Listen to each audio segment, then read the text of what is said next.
ಬಡವರ ಮೊಟ್ಟೆ ಅನ್ನ. ಒಂದು ಊರಿನಲ್ಲಿ ರೋಷನ್ ಬದುಕಿರುತ್ತಾನೆ. ರೋಷನ್ ಮದುವೆ ಮನೆಗೆ ಹೋಗಿ ಅಡುಗೆ ಮಾಡುತ್ತಿರುತ್ತಾನೆ. ಅವನ ಹೆಂಡತಿಯ ಅಡುಗೆ ಸರಿ ಇರಲಿಲ್ಲ. ಆದರೂ ಅವನು ಅವಳ ಮಗಳಿಗೆ ಏನಾದರೂ ಮಾಡಬೇಕೆಂದಿರುತ್ತಾನೆ. ಆದ್ದರಿಂದ ಅವನು ದಿನಪೂರ್ತಿ ಕಷ್ಟಪಡುತ್ತಿರುತ್ತಾನೆ. ಬೆಳಗಿನಿಂದ ಕೆಲಸಕ್ಕಾಗಿ ಆತನು ಹುಡುಕಿ ಸುಸ್ತಾಗಿ ಮನೆಗೆ ಬರುತ್ತಾನೆ. ಇವತ್ತು ಅಷ್ಟೇ ಕೆಲಸ ಸಿಕ್ಕಿಲ್ಲ, ಎಲ್ಲೆಲ್ಲಿ ಹುಡುಕ್ತೆ ಗೊತ್ತಾ? ಸರಿ, ನೀವು ಸುಸ್ತಾಗಿದ್ದೀರಾ, ಕುತ್ಕೊಳ್ಳಿ. ಬೆಳಗ್ಗೆಯಿಂದ ಓಡಾಡಿ ತುಂಬಾ ಸುಸ್ತಾಗಿದ್ದೀರಾ. ಕೆಲಸ ಮಾಡಿ ದಣಿ ಬಾರಿಸ್ಕೊಂಡ್ರೆ ಖುಷಿ ಸಿಗುತ್ತೆ. ನಿರ್ಮಲಾ, ಇವತ್ತು ನನಗೆ ಕೆಲಸ ಮಾಡಲಿಲ್ಲ, ಆದರೂ ನಂಗೆ ದಣಿ ಬಾರಿಸ್ಕೊಳಕ್ ಆಗೋದಿಲ್ಲ. ಕೈಯಲ್ಲಿ ದುಡ್ಡಿದ್ರೇನೆ ಎಲ್ಲ ಆಗೋದು. ಆಗ ಅಲ್ಲಿಗೆ ಊಟದ ತಟ್ಟೆಯನ್ನು ಹಿಡಿದುಕೊಂಡು ಶೋಭಾ ಬರುತ್ತಾಳೆ. ಯಾಕೆ ನೀವೆಲ್ಲ ಬೇಜಾರಾಗ್ತಿದ್ದೀರಾ? ನಾನಿಲ್ವಾ? ಶೋಭಾ, ಊಟ ತಿನ್ನಿ. ಏನೇನು ಕೊಡಿದ್ಯಾ ನೀನು? ಈ ಮನೆ ನೌಕರನ? ನಾನು ನಿನ್ನ ಸ್ವಾಭಿಮಾನದ ಅಪ್ಪ. ನಾನು ನನ್ನ ಮಗಳನ್ನ ಯಾವತ್ತೂ ಅಡುಗೆ ಮಾಡೋದು ಕಳಿಸೋದಿಲ್ಲ. ನಾನು ದುಡ್ಡು ಕೂಡಿಡ್ತಾ ಇರೋದು ನನ್ನ ಮಗಳನ್ನ ಗ್ರಾಜ್ಯುಯೇಟ್ ಮಾಡೋದಕ್ಕೆ. ಅದನ್ನ ನೀನು ಅರ್ಥನೇ ಮಾಡ್ಕೊತಾ ಇಲ್ವಲ್ಲ. ಶೋಭಾ, ನಿಮ್ಮ ಅಪ್ಪನಿಗೆ ಇದೆಲ್ಲ ಇಷ್ಟ ಇಲ್ಲ ಅಂದ್ರೂ ನೀನು ಯಾಕೆ ಇದನ್ನೆಲ್ಲ ಮಾಡ್ತೀಯಾ? ನಮ್ಮಿಬ್ರಿಗಂತೂ ಓದೋದಕ್ಕೆ ಅವಕಾಶ ಸಿಗ್ಲಿಲ್ಲ, ಆದರೆ ನಿನಗೆ ಸಿಕ್ಕಿದೆ. ಓದು, ಚೆನ್ನಾಗಿ ಓದು. ಆದರೆ ಇದನ್ನೆಲ್ಲ ನೀನು ಏನಕ್ಕೆ ಮಾಡ್ತೀಯಾ? ಶೋಭಾ ಅವಳ ಅಪ್ಪ ಅಮ್ಮನ ಮಾತನ್ನು ಕೇಳಿ ನಿಧಾನವಾಗಿ ಒಳಗೆ ಹೋಗುತ್ತಾಳೆ. ಮರುದಿನ ಬೆಳಗ್ಗೆ, ಅರೆ ಶೋಭಾ, ಮನೆ ಕಡೆ ಜಾಗ್ರತೆ ಇರಲಿ, ನಾನು ಬರ್ತೀನಿ. ಈಗ ನೀನು ಎಲ್ಲಿ ಹೋಗ್ತಾ ಇದೆಯಮ್ಮ? ನಮಗೆ ಹೇಗಿದ್ರೂ ಕೂಡ ದುಡ್ಡು ಬೇಕಲ್ವಾ?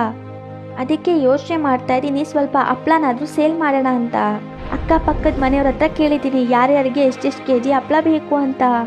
ಛೇ, ಇದೆಲ್ಲ ಏನಾಗ್ತಿದೆ? ಇದನ್ನೆಲ್ಲ ಎಲ್ಲಿಗೆ ನಿಲ್ಲಿಸ್ಬೇಡಿ. ನನ್ನಿಂದ ಇದನ್ನೆಲ್ಲ ನೋಡೋದಕ್ಕಾಗ್ತಾ ಇಲ್ಲ. ನಾನು ಚೆನ್ನಾಗಿ ಓದಿ ಏನೋ ಮಾಡಬೇಕು ಅಂತ ಅಲ್ಲ, ನಾನು ಶೆಫ್ ಆಗಬೇಕು ಅಂತ ಅಂದ್ಕೊಂಡಿದ್ದೀನಿ. ನಾನು ಈ ಗ್ರಾಮದ ಮಣ್ಣಲ್ಲೇ ಇದನ್ನು ಮಾಡಬೇಕಂತ ಅಂದ್ಕೊಂಡಿದ್ದೀನಿ. ನಾನು ಹೇಗಾದರೂ ಮಾಡಿ ಈ ಸಾಧನೆ ಮಾಡೇ ಮಾಡ್ತೀನಿ. ಸಂಜೆ ನಿರ್ಮಲಾ ಹಾಗೂ ಲೂಷನ್ ಖಾಲಿ ಕೈಲಿ ಮನೆಗೆ ಬರುತ್ತಾರೆ. ಶೋಭಾ ಅವರಿಗಾಗಿಯೇ ಕಾಯುತ್ತಿರುತ್ತಾಳೆ ಅವಳ ಐಡಿಯಾವನ್ನು ಹೇಳಲು. ನನ್ನ ಮದುವೆಗೆ ನೀವು ಕೂಡಿಟ್ಟಿರೋ ಹಣ ಎಲ್ಲ ನನಗೆ ಕೊಡಿ, ನಾನು ಒಂದು ಡಾಬಾವನ್ನು ಸ್ಟಾರ್ಟ್ ಮಾಡ್ತೇನೆ. ನಾವು 3 ಜನ ಸೇರ್ಕೊಂಡು ಆ ಡಾಬಾವನ್ನ ಚೆನ್ನಾಗಿ ನಡೆಸೋಣ, ದೊಡ್ಡದಾಗತ್ತೆ. ನಾನು ಕೂಡ ಚಿಕ್ಕ ಕೆಲಸದಿಂದ ದೊಡ್ಡ ಮಾಸ್ಟರ್ ಶೆಫ್ ಆಗ್ತೀನಿ. ಇದೆಲ್ಲ ಬರೀ ಟಿವಿ ಸಾಮ್ರಾಜ್ಯದಲ್ಲಿ ಮಗಳೇ. ನಿಜವಾಗ್ಲೂ ಡಾಬಾ ಮಾಡೋದು ತುಂಬಾ ಕಷ್ಟ. ಜನ ಏನ್ ಹೇಳ್ತಾರೆ ಗೊತ್ತಾ? ಮೊದ್ಲಿಂದಲೂ ನಟರಾಜ ಅಲ್ಲಿ ಡಾಬಾ ನಡೆಸ್ತಾ ಇದ್ದಾನೆ. ಅವನು ಮುಂದೆ ನಾವು ನಿಂತ್ಕೊಂಡು ನಾವು ಇನ್ನೊಂದು ಡಾಬಾ ಮಾಡೋದಕ್ಕಾಗತ್ತಾ? ಜನಗಳ ಚಿಂತೆ ಬಿಡಿ ಅಪ್ಪ, ಅವ್ರೇನು ಬಂದು ನಮಗೆ ಊಟ ಕೊಡ್ತಾರಾ? ಇಲ್ಲಿರೋ ಹೋಟೆಲ್ಗಳಿಗೆ ಬರೀ ಅನ್ನ ಸಾರು ಮಾಡೋದು ಗೊತ್ತಿದೆ ಅಷ್ಟೇ. ಆದರೆ ನಾವು ಸ್ವಲ್ಪ ಚೆನ್ನಾಗಿ ಮಾಡೋಣ ಏನಾದರೂ. ಆದ್ರೆ ನೀನು ಜೊತೆಯಲ್ಲಿ ಓದ್ಲೂಬೇಕು. ನಿರ್ಮಲಾ ಮದುವೆಗೆ ಎಂದು ಮಾಡಿಟ್ಟ ಒಡವೆಗಳನ್ನು ಮಾರಿ ಒಂದು ದೊಡ್ಡ ಡಾಬಾವನ್ನು ತೆಗೆದುಕೊಳ್ಳುತ್ತಾಳೆ.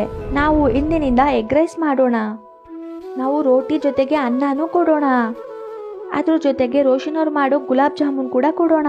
ಬನ್ನಿ ಬನ್ನಿ, 50 ರೂಪಾಯಿಗೆ ಅನ್ನ ಜೊತೆ ರೋಟಿ ಕೂಡ ತಿನ್ನಿ. ಬನ್ನಿ ಬನ್ನಿ, 50 ರೂಪಾಯಿಗೆ ಅನ್ನ ಜೊತೆ ರೋಟಿ ಕೂಡ ತಿನ್ನಿ.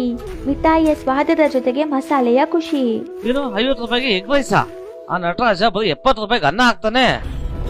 ಅಕ್ಕಪಕ್ಕದಲ್ಲಿ ಇರುವವರೆಲ್ಲರೂ ಶೋಭಾಳ ಕೈ ಅಡುಗೆಯನ್ನೇ ತಿನ್ನುತ್ತಾರೆ ಮತ್ತು ಹೊಗಳುತ್ತಾರೆ. ಆಹಾ, ಎಷ್ಟು ಚೆನ್ನಾಗಿದೆ ಶೋಭಾ, ನೀನು ನಿಜವಾಗ್ಲೂ ಅನ್ನಪೂರ್ಣೇಶ್ವರಿ. ರೋಷನ್ ತುಂಬಾ ಭಾಗ್ಯಶಾಲಿ. ಹೀಗೆ ಅದು ಒಬ್ಬರಿಂದ ಒಬ್ಬರಿಗೆ ಪಸರಿಸುತ್ತಾ ಶೋಭಾ ತುಂಬಾ ಫೇಮಸ್ ಆಗುತ್ತಾಳೆ.